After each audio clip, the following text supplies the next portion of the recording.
तर विधानसभा अध्यक्ष राहुल नार्वेकरांना निलंबित करावं अशी मागणी उद्धव ठाकरे यांनी केलेली आहे।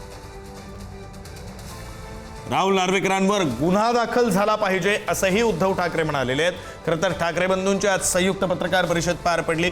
विधानसभेबाहेर कुणाचंही संरक्षण काढण्याचा अधिकार अध्यक्षांना नाही असं उद्धव ठाकरे म्हणालेले आहेत। तर विधानसभा अध्यक्ष राहुल नार्वेकरांना निलंबित करावं असंही उद्धव ठाकरे म्हणालेले आहेत।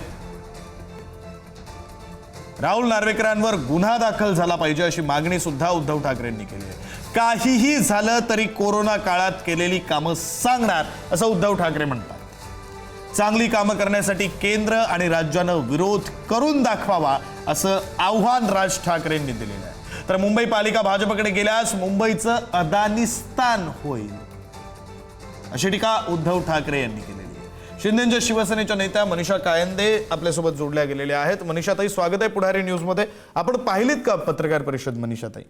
हो पाहिली ना। काय प्रतिक्रिया आपली एकंदरीत संपूर्ण पत्रकार परिषदेविषयी काय वाटलं आपल्याला?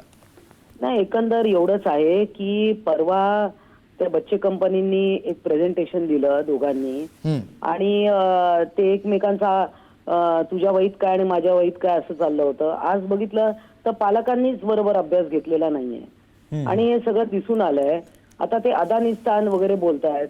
अहो, तुम्ही जेव्हा सत्तेत होता तर तुम्ही तुमच्याकडे अदानी भेटत नव्हते का? आता असं आहे की म्हणजे आपण सत्तेत असतो ते आपण सगळेच अशी मोठी मंडळी येत असतात सत्ताधीशांकडे आणि भेटत असतात, त्यांना काही कामं असतात, सगळ्यांचीच असतात। आता शरद पवार साहेब देखील अदानींचं कौतुक करत होते, मग त्याच्याबद्दल तुमचं काय म्हणणं आहे? सुप्रिया ताई अदानींचं मोठा भाऊ म्हणून कौतुक करत होते, म्हणजे मग ह्या सगळ्यावर तुम्ही काहीच भाष्य करणार नाही। म्हणजे आम्ही अदानींना भेटलं किंवा अदानींना कामं केंद्र सरकारने दिली तर त्या टीका करायची, परंतु तुम्ही भेटलात, तुम्ही आता सत्तेत नाही म्हणून तुम्ही टीका करताय आणि अदानिस्तान वगैरे, त्यामुळे हे खूपच म्हणजे पोरकपटकणाचं सगळं ते चालू होतं त्यांचं आणि मुद्दा काही नव्हता। आता जी कामं केंद्र सरकारच्या आणि राज्य सरकारच्या अखत्यारीत आहेत ती तुम्ही करू शकत नाही, त्यासाठी तुम्हाला केंद्र आणि राज्य सरकारकडे यावे लागेल। परत मग धमकी द्यायची तुम्ही नाकारून तर दाखवा म्हणून। परत या सरकारला मग घटनाबाह्य म्हणायचं, मग त्या घटनाबाह्य सरकारकडेच म्हणजे जे त्यांना शिव्या घालायच्या, माननीय एकनाथजी शिंदे यांना वारंवार मिंदे म्हणायचं आणि मग परत त्यांच्याचकडनं अपेक्षा करायची। नगरविकास खातं कोणाकडे आहे? तुम्हाला त्यांच्याकडे यावं लागेल। मग त्यावेळी तुम्ही एकनाथजी शिंदे यांच्याकडे येणार का? मागे आदित्य ठाकरे का बैठकीतनं तोंड फिरवून बसले होते जेव्हा एकनाथजी शिंदे आमदारांची बैठक घेत होते। डीपीडीसीच्या मीटिंगला आमदार म्हणून आदित्य ठाकरे येत सुद्धा नाहीत।